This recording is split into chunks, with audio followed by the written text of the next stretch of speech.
Hey guys, welcome back to Insite, and today we have Sense in the Crosshair. The young Norwegian got promoted from Apeks Rebels to the main roster at the latter end of last year, and has now just made the PGL CS2 major, your first major, and honestly, pretty good considering that you haven't been competing at like a tier 1 level for too long. But before we get onto that, how are you doing today? How's all the like preparations going for the major? I'm doing fine today. It's nice weather and yeah, it's nice. The preparations for the major, we're going for a boot camp tomorrow, so the major preparations starts tomorrow. I would say like we've been playing some ESL Challenger games for now and doing our basic routine, but the hard grind will start now that we're going to boot camp. Yeah, that makes sense. And so I want to talk first just about the major, and this might sound like uber generic, but just how does it feel that like you've qualified for a major, you've got a sticker, and like you've done it, I guess, at the first time of asking. I mean, it feels amazing, but like before the RMR, I wasn't like really, or I think after we qualified, I don't think I really like felt it a lot. To be honest, like I think Hmm. I didn't really take it in, but after a while, I kind of realized it more and more and more, and that it's nice. It's nice. Yeah, I could imagine. And so just looking at those RMRs, what were your expectations going into them? I remember you were just speaking to me there about different people in the team having different expectations based on experience. So kind of like what was your experience and your expectations, and then like the team's expectations. I think like personally, my expectations was that like there's a little chance we could qualify, but in reality, I didn't really feel like we would qualify. Because of the little time we had together and the change of roles and stuff like that. So for me personally, I don't think we would qualify. But when we qualified, it was amazing. And I think the team's expectations, of course, was to qualify. Like we talked about it as a team, and we said like 1.5 months ago, we said that the major is the only thing that's important. Like we qualify, we have achieved our goal. So the last 2 months has only been working towards qualifying to the major. And it's paid off. Yeah. And so because you were talking about like some of those roster changes, and we'll get on to you taking up the IGL in this role. But when you came into it, do you think a lot of people maybe didn't expect you to qualify, and does it make it better that you proved them wrong?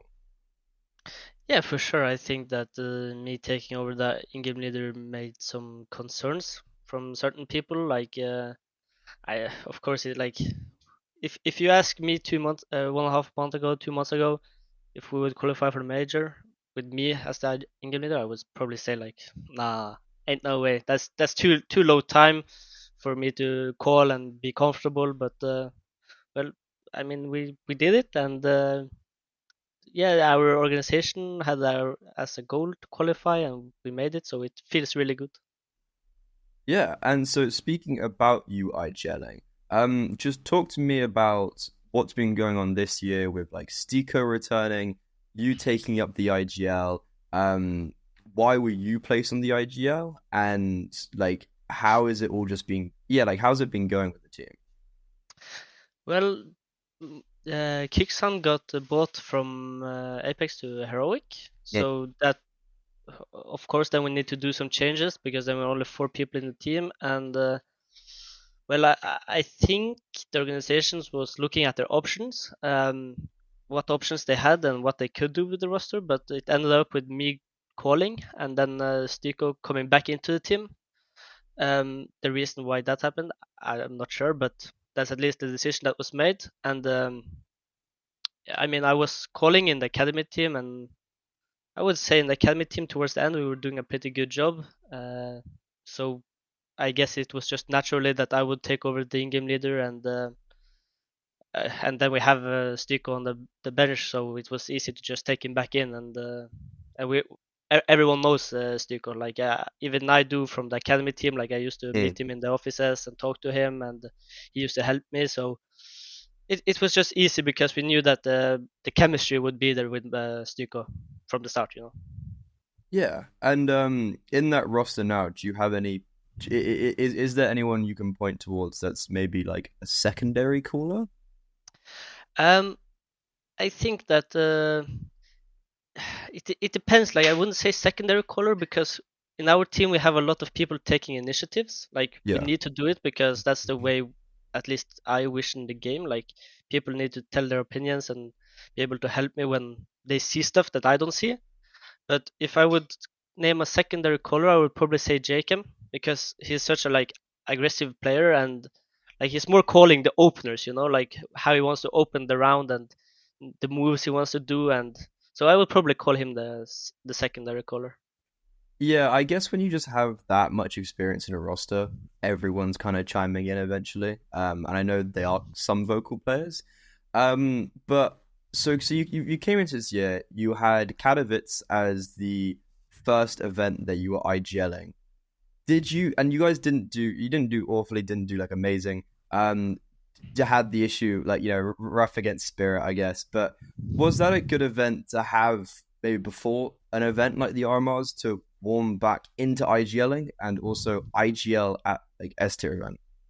Yeah, for sure, for sure. I remember after we lost that 13-0 game against Spirit, it was probably most of the productive games we have ever played. Like we learned so much from that game, like how we want to play, how we should go in with confidence to the games. Because in that game, basically, we showed that we were not doing anything that we had been working on the last month before Katowice. Because I think it was some nerves and some miscommunication from me, and yeah, everything just kind of like fucked up, like Mm. everything got clashed and weird.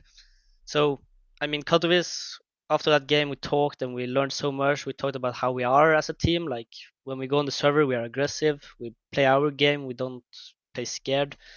And yeah, like, after that game, we just focus on what we have been talking about. And then through the next games, we were playing much better against Furia, against Big Clan. And then, yeah, we lost against Complexity and Navi. But I think that the Navi game we could have won. Complexity was a little bit more towards their side, I would say. But yeah, Katowice was a really good runner-up tournament for us before the RMRs, and really nice for me to get the experience I needed. Yeah. And so you talk about like confidence with your calling and stuff. How does your calling change when you lose confidence, if that makes sense?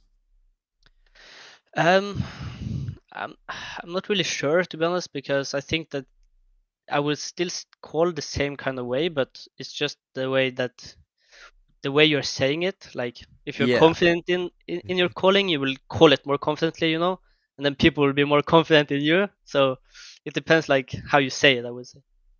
Yeah, I know exactly what you mean. Like, oh guys, should we do this? Like, do you want to go do this or let's do this, that stuff like uh, yeah, I get what you mean. And I know this might be a bit of a weird one, but I saw this like yeah, I think it's like a Dust 2 interview about like they kind of brought up English and you calling in English. And like your English is fine, so that kind of caught me off guard. Is there like do you have an issue with like calling in English? no, I think that it was more like I remember that interview, and I said it because of it, when I was in the academy team. Towards before I got the call up from the academy team, Yeah. we got in QQ from Mouse and XT, and we got in BQ from Lil Mix. And then we switched over to English, and then I remember it was a little bit hard in the beginning, but after joining the main team and been speaking English for the last like Ah, okay. six months now, I think 5 6 months. I think I'm like, for now it's not a problem at all. Yeah. Yeah, okay. That's what I thought it would be. And I was like, am I missing something here? I was like, your English is fine. Uh, um but speaking more about your calling and how you call, Stuco said in the HTV interview that you called like I think his exact quote was like banger T sides throughout the whole RMR.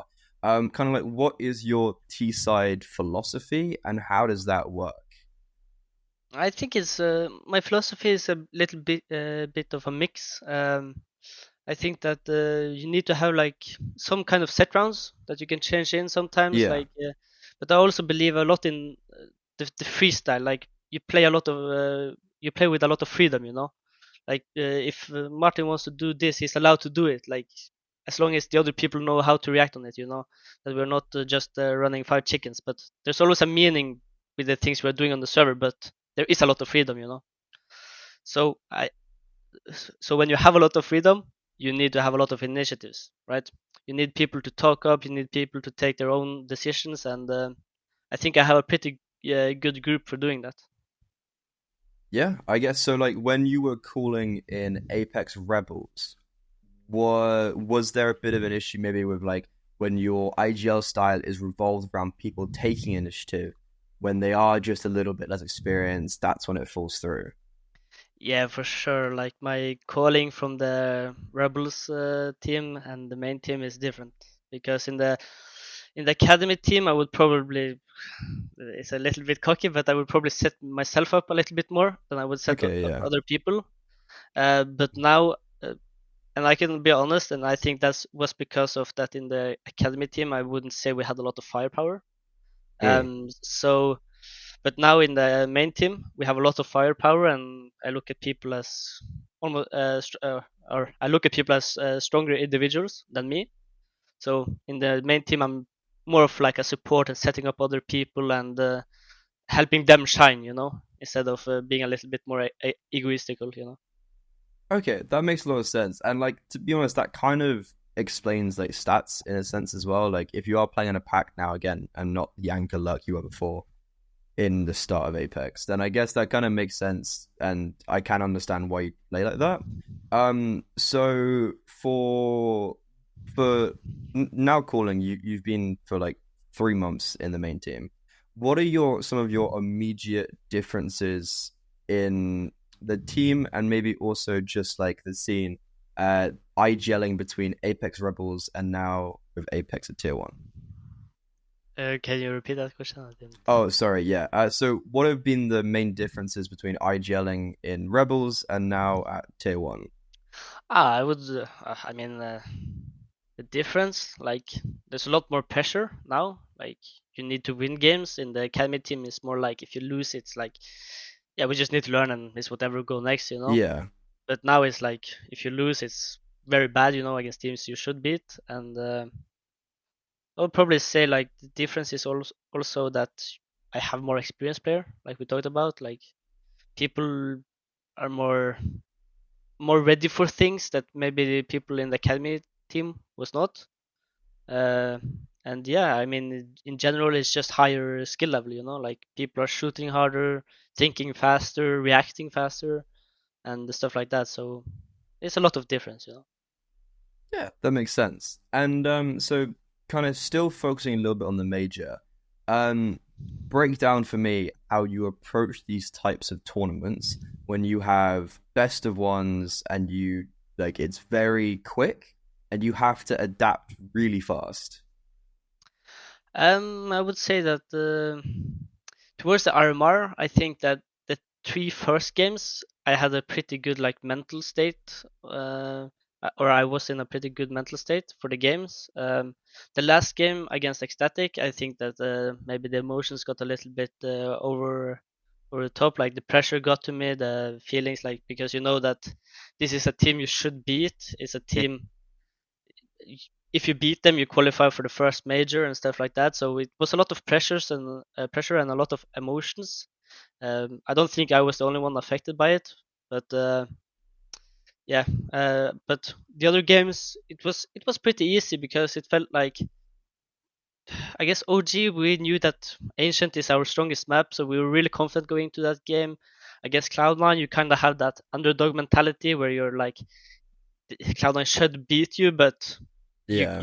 you can beat them because it's a best of one, and if you win pistols. And then we actually had a really good start against Cloud9, leading 8-4 on the T side.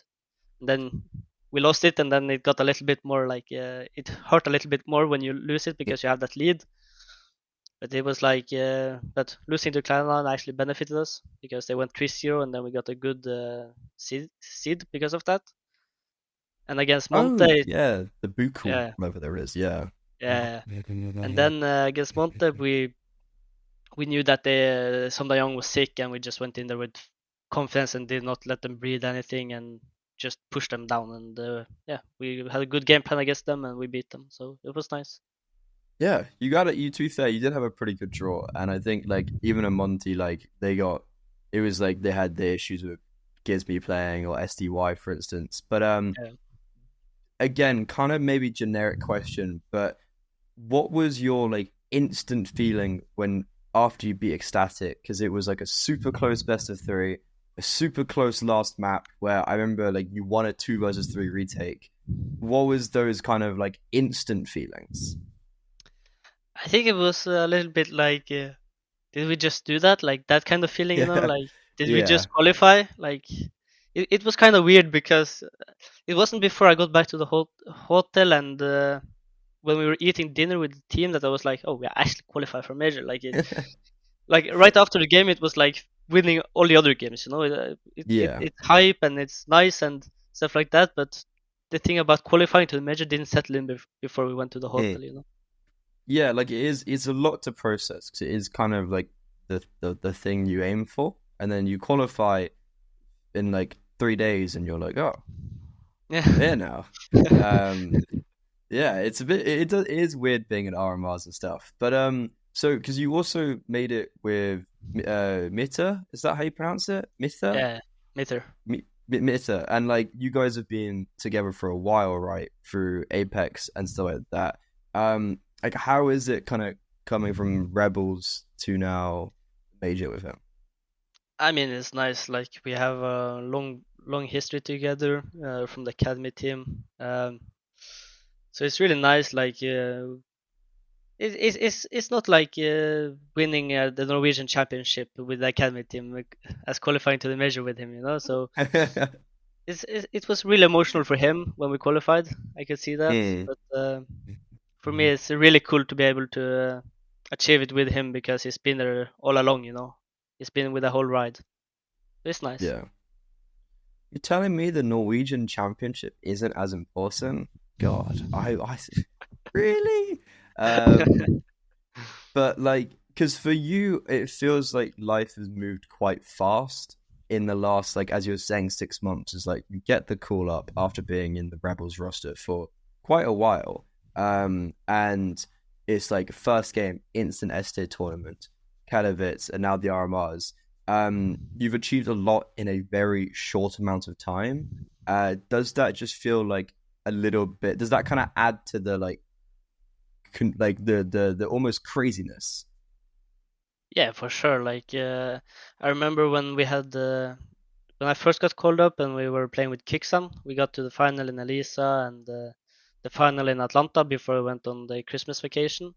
And Mm. I remember like it was the same kind of situation there. It was like I went to the Christmas vacation and it was like we actually went to two grand finals like in Yeah, 3 months. Like it didn't go up for me because like you're always moving forward, you know, like you're done with one tournament, you go to the next, you focus on the next, and you kind of sometimes forget to stop and actually enjoy the things you are achieving, you know. So I yeah. remember that in the Christmas vacation I was like, yeah, I actually made two grand finals, didn't get a trophy but made two grand finals, and now I'm gonna take over the ship when I come back from the Christmas vacation, so it will be interesting. Yeah, I guess like yeah, that is kind of esports of like a lot of stuff going on. It can just be forgotten sometimes. And talking about like support structures in Apex, it really feels like they're very supportive. And when I was like observing them at the major, like they seemed like a really like good group of people. Kind of like how does this affect you when you're at boot camps or like at tournaments? I think that Apex as a organization is like it's like a family, you know. Like people always have their backs and talking good about each other. And if you have a problem, you can talk to whoever in the organization, and they will just like help you with it, whatever it is, you know, if it's personal or if it's gaming related or whatever. So it's yeah, like Apex are really supportive, and it's nice. It's nice to feel like that because I know that in other organizations it's not like that. It's more like a business model, you know. But in Apex, it feels like a family. Yeah, that is nice to hear, and that is kind of how I see it as well. So finally, kind of wrapping up the major conversation. what are your expectations? Like, what type of finish would make you happy? Type of finish that would make me happy. Mm, of course, it is to play in the arena. Like I think Yeah, that's that's like the ultimate goal is to get to the arena. Like I don't want to say win a major because it's like unrealistic, but I think that making a quarterfinal would be a really good achievement for us. Because I mm, wouldn't be sad if we get to the legend stage and we go out. yeah. I think yeah, like kind of both would be a good achievement on top of already a good achievement. Yeah. Um, but kind of like winding it back a little bit, talking about when you first joined Apeks.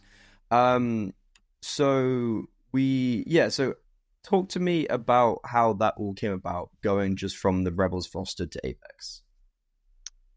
I mean, how it went? Yeah, like how did that like what happened basically? What happened was that I was just practicing with the Rebels team and playing with them, and then I got a message from the people in the organization if I could jump on a call with them because they wanted to talk, and I did that, and they basically told me that we want to give you a trial. We Stiko will get on the bench, and we want to give you a trial and see how that goes. And then we played like 2 weeks, and then they talked to me again and said you're going to Sydney with us. And yeah, after Sydney, they said we want to give you a seat. So that's basically how it was. Like it was not so anything more special than that, other Yeah. than just jumping on the call and telling me that I have a trial if I want it.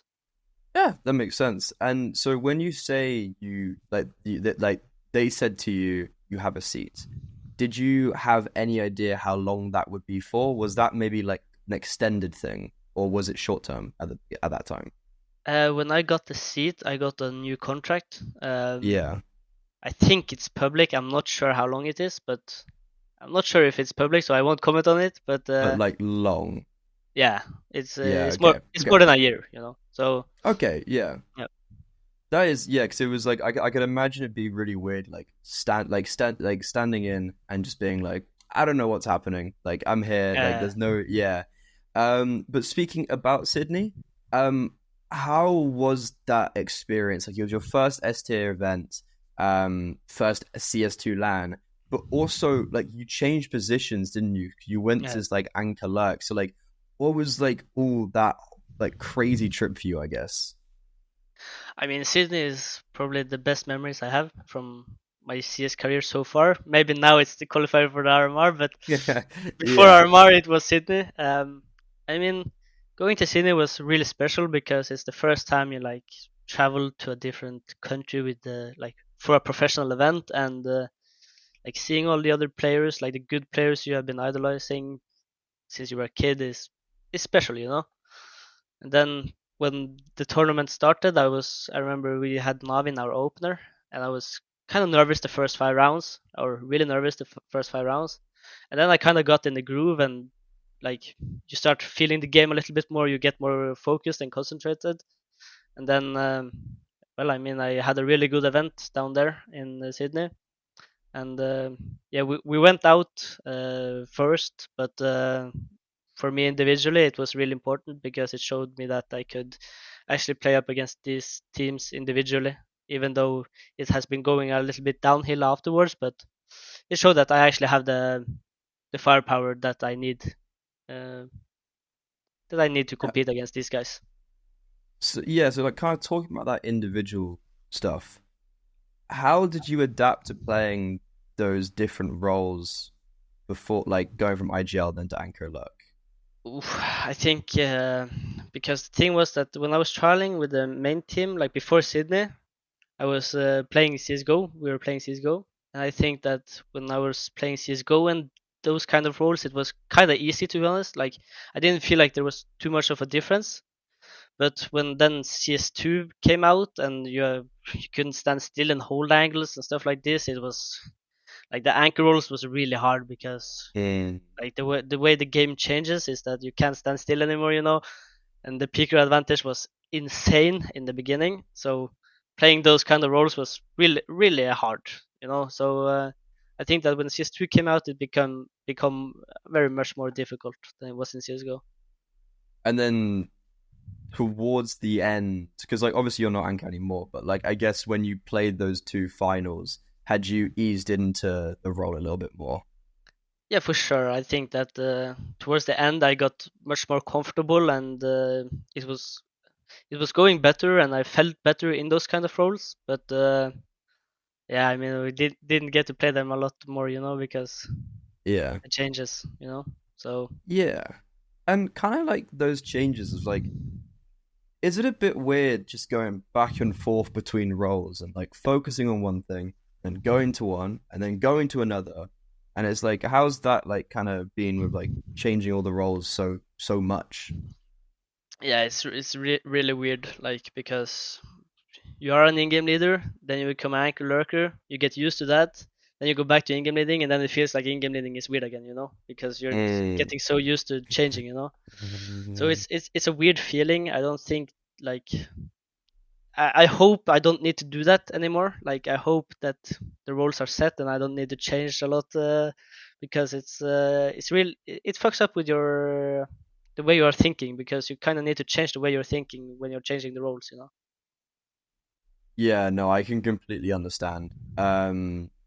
So when you played on the kyxsan, what was actually his calling style compared to something like yours?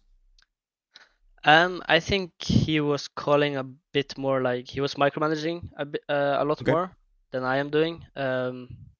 Maybe a little bit more set as well, but I think the biggest difference is the micromanaging because I would say that I expect more from the players, like that I'm not gonna need to micromanage them. I kind of expect them to know that this is what they're supposed to do and supposed to call, if they see it. But of course, like when we talk about it, we always talk about our different reactions and stuff. So it's like it's not random the initiatives. Like there is protocols from before, but I expect other people to say them when they are like seeing the things when the calls are working. Yeah, and that requires a lot of confidence in teammates as well. Yeah. So like you join a team and you kind of like you got that confidence quite early on. What was the reason that you got that confidence, if that makes sense, in your teammates? Um, I think it's a mix between knowing that you have more experienced players and Yeah. uh, and knowing that also you have people that can shoot you out of bad calls. Because in the academy team, if you make a bad call, like you like I'm gonna be honest, you probably will lose the round. But when you have uh, players like Noak and Jacob, like Noak can clutch you out of a 1v3 if needed, and you have Yeah. Jacob that can give you two entry kills in the start of the round, and the round is already over. So I think it's a lot about that. You have higher individual players, and I mean we've been playing for the last 6 months, so you kind of learn to trust people. You know what people like, so I think that's why I'm so confident in them. Yeah, and it's warranted. So playing with Kixan actually, did you learn much like from him? Because it wasn't a super long time playing under him, but he feels like he's definitely one of the better IGLs you've played with, right? Yeah, he's the best. The best. Or maybe he's under me, but nah, I'm joking. I'm joking. He's the best in-game leader I've played with for sure. And yeah, I learned a lot because I think that Damian is also a really good like. He's a leader that if he disagrees, he tells you that he disagrees and he stands on his. And in my opinion, that's how it should be when you have the in-game leader. You should always trust yourself and. Damian is really good tactically as well with the way he's calling, and yeah, I really enjoyed it, and I learned a lot from him. Yeah, and so you mentioned to me actually those like two finals you had, so like DreamHack and Eliza. So yeah, you got both finals, but then you lost both of them, and they were pretty back to back. You seem like 'cause I can understand why someone would be upset, but you seem to be looking on the bright side of it and being like, oh, I got to play in two finals on a stage. So like, kind of talk me through your mental for that. I think that I kind of look at it as experience. Like Yeah, for me, it's like when that was happening, I've been playing in the main team for 2-3 months, so for me it was a really good experience to be able to achieve finals so early in my career. um, I think that if you say that, if I would have said I would expect to win them, I think that I would be kind of a troll, because you don't go into a tier 1 scene and expect to win trophies right away. So for me, it's all about looking at the positives and taking whatever positives we had in that tournament is important to Mm. take further on in my career. And I know that this is just the beginning of my career, so I have like a long path forward, and I expect to win trophies in the next couple of years, but not this early. That's a really healthy mindset to have, to be honest. Because I could imagine people maybe like being like, "Ah, oh, two back-to-back finals," like, like fully like getting tilted about themselves. But it's really random as well. Do you have like a finals curse? Because on Wikipedia, you played 5 finals and you've won one of them. Is this a thing, or am I pulling on just like science that doesn't exist right now? I mean, I'm not sure really, because like in the academy team, we would lose. We won one final with the academy team, the Norwegian championship. Yeah, Yes, major. but since that, I haven't won a single final. But I'm not sure. Like I think it's. I don't think it's a curse. I just think that Yeah, yeah, we have been the underdogs in those finals I played, and I think that the Elisa final against Furia, we could have won it, but it is what it is. Maybe it's a curse, maybe not. We will see in the future. Maybe it's the pressure. Who knows? But right now, I don't feel like mm, it's a curse, at least. yeah. I think I was kind of just seeing if there was for some reason you were like, yeah, bro, 4 finals. Um, but okay, let's coming towards the end. Let's take a look just down like memory lane with Apeks Rebels and some of your earlier stuff coming up through the Norwegian scene. So on your breakthrough, you spoke to me before this, kind of like the first big breakthrough was like the Nordavind Academy and Nordavind in like 2019, 2020 time. Yeah. What was your kind of come up like? I would say that the Nordavind days was really bad, to be honest. Like the things that were happening with the main team when I was in there, we were playing with new players every game, every official, and yeah, it God. was really bad management, Yeah. in my opinion. But the Nordavind days it was a rough time actually, because I wasn't playing the best individual, and like you got a lot of, it was my first team, so I got a lot of hate, and but I think that has benefited me now in the future, because I've been at that point before, and I know how it is, and I'm more used to like getting bad messages than I was when I was 16, 17. So in the Norwegian days, it was kind of rough, but I think that it was important for me to learn from it. Yeah, that's really rough. So like when you mean hate is like people on Twitter like when you like because of like underperforming? Like that seems insane, no? Yeah, I mean, you get hate even if you perform. If you don't perform, like it doesn't matter, because if you perform, you are losing people money, and if you don't perform, you're losing people money. So it doesn't really matter if you perform or not. You will get hate anyways, but Yeah. you just block it out. You ignore it and Yeah. focus on the positive things instead. That makes sense. So okay, so kind of leading into Apex Rebels then, would it be fair to say you'd had a bit of like a rocky career so far because of Yeah, team wise? yeah, for sure. Like I think that going into Apeks Rebels, like after that tournament time, was really good for me, because, like I just said before, is Apex is more like a family. People are trying to build you up and help Yeah. you and stuff like this.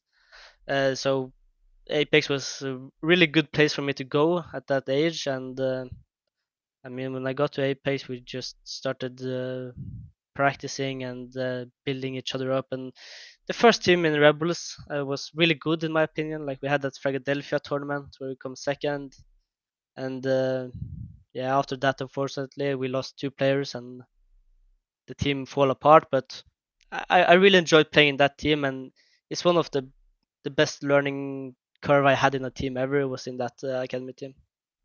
Yeah, and then like everyone's gone to UKCS now, pretty much. Don't know why. Don't know I don't why for know. some reason. Uh, Every Norwegian comes to UK, but yeah, it's just like Trax, Sly, shine. Shine. Yeah, those are the three. Well, Trax was a little bit. But yeah, so you were talking about that learning curve. Was that to do with you changing IGL, or what else was like to do with that learning curve? In the first Rebels team, I think it was because of the coach we had. We had a coach named Sevas, former pro player, played in LGB and coach for Dignitas and stuff like this. Okay, yeah. And he had a really strong philosophy on how you should play the game. So for me, that was like you kind of get taught how to play it instead of like learning it yourself. Like someone is telling you what's wrong and what's right, stuff like this. But for me, the learning curve was really good with him because he was really like disciplined. Like you don't do stupid mistakes. You don't uh, like if you get 3 kills, like it's kind of insane, but you don't go for the fourth because you want Yeah. to show off.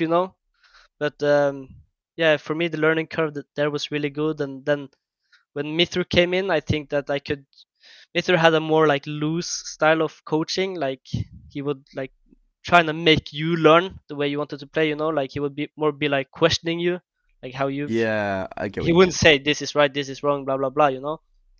But then when he came in, it was more like, oh, now I can start experimenting with myself. Like I can actually think what I like and what.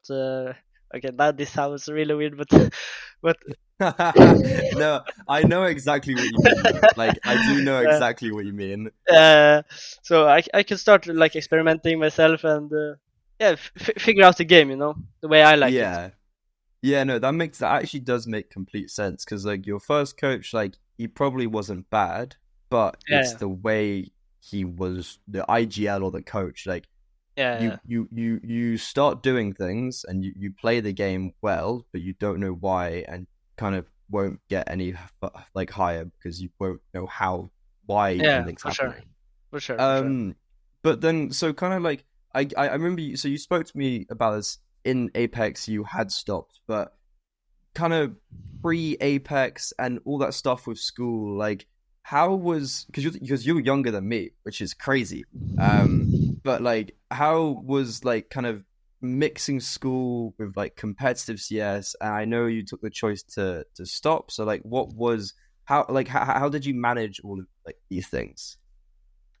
Um, before I before I got to Nordavind main team, when I was playing the Nordavind Academy team and going to school, it was like back then it was like that was the schedule, like you go to school, you Yeah. come home, you play, and then you practice at night, and then it's like the over and over and over same thing.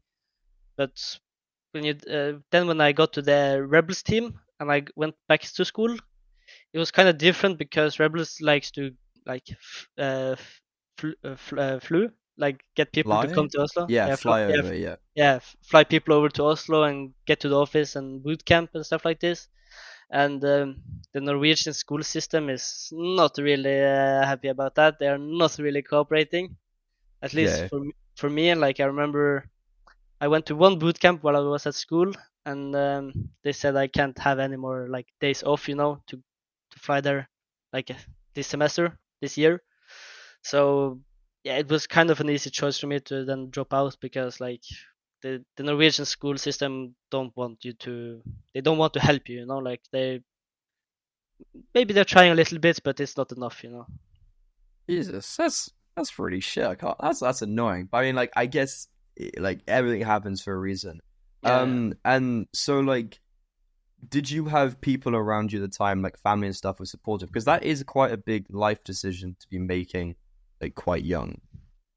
Yeah, for sure. Like I remember I was a little bit scared to tell my dad because I actually dropped out without telling him. Oh Jesus, man, the balls on you. Yeah. Fuck.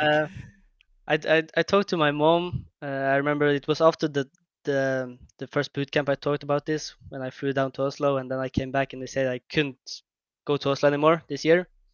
Then I talked to my mom and I said like I can't manage both. Like I can't do school. Like then I won't play my best CS and I won't do my best in school. So it will be like a middle thing, you know. Like Yeah, like I pick won't one. perform in CS and I won't perform in school. So for me it was easy that I had to make a choice. Like either I go for CS or I go for school. And my mom said Mm. like if you want to try and go for CS, you do that and then you can go back to school at a later time. And she was really supportive. And I eventually told my dad, or my brother told my dad when we were sitting at the dinner table with the whole family, and he said like, "Hey, Sense, did you tell your dad that you quit school?" I was like, he just threw it out, on the table. I was like, ah, Yeah. man, come on, like let me tell him. That is funny. That is, bro. That's insane. I think if I did that, I'd be shocked. But Yeah. I respect it. I respect it. And so looking when you were in Apex, you played different roles. You weren't in IGL the whole time, right?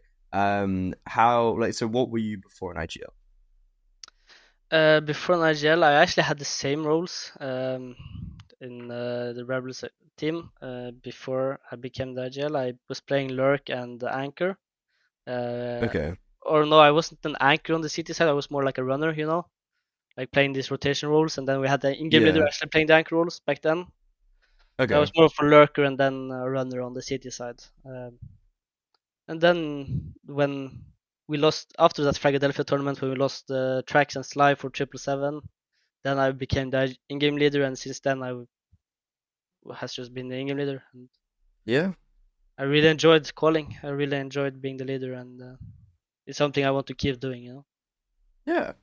And so, because you were on that Apex roster, the Rebels roster, for like the longest time, you were there from the beginning, right? Like when it formed, and like like there was no one else that was there for as long as you. Did you have any expectations that you would one day move up to the main roster, like so many people have done in other academy teams? Um, I wouldn't say I expected to move up from the academy roster, but I remember I at least expected to be given a chance. Like at Okay, least yeah, get a chance to earn my spot. So for me, all these years in the academy team was always just waiting for that chance. And if if I would have failed when I get the chance, then I would just move on. But I expected to get a chance at least, I would say. yeah, that makes sense. And so you mentioned to me already about mithR and like his coaching style on the Rebels roster. Were there and you guys had boot camps and stuff like that? Were there any other development structures in place that like allowed you to progress? Like, did you interact with the main team much? Yeah, like when we were boot camping with the academy team and the main team was also on boot camp, we talked. Like I remember when Asilian was in the team, Asilian was really good at like bonding with the academy team as well. Like he was playing Face It with us and having Yeah. fun with us and stuff like this. So I think that it was really nice to have both the main team and academy team on in the office, because like you see the other players, you see how they work. You can't copy them if you want, but you see how they work and you see how they are acting as professionals. They're on the top. You see how they're acting if they're running around throwing water balloons. They're not doing it, but they could have. But They may so, have been, might have been. yeah, so you see how professional they are. You see how hard they work, and Mm. you kind of get inspired by that. Yeah, I can imagine. And so just finally, do you have any or like what are some of your like fond memories of playing on that Rebels roster? I think the I have two memories that sits in my brain, and it's the first time I went to Philadelphia with Trax and Sly, Shine, and Holland. We came second place, and it was my first time like going to a different country to play a tournament. So it was really fun. We had a great time. We got to the final. I don't think we expected it, so it was just an overall good experience. And the other one was winning the national championship with me as the in-game leader, because we were like people expected us to get sixth place in the national league, and we ended up winning it and showing everyone that they were wrong and stuff like this. So it's a good memory. And in that team, I also played with a lot of friends, so we had fun Yeah. together. Yeah, like everyone I've met outside of that team, like the team that now in like the UK guys, for instance, like they just seemed really sound and really nice, and like yeah, that Fragadelphia was so weird because like there was like UK teams there. We had two UK teams there for Yeah. some reason. So bizarre. But yeah, that sounds. It must be so cool winning the national competition when everyone thought you were gonna like not do well at all. So that must have been pretty cool. But for now, I wish you a very good luck in the major. That is your next hurdle, your next obstacle, and then whatever Apex and S tier Counter Strike brings for you. But since thank you so much for joining me. It's been an absolute pleasure talking to you, and I'm looking forward to see how you guys do in Copenhagen. And without further ado, thank you everyone for watching, and make sure to stay tuned next week for another episode of In the Crosshairs. See you later.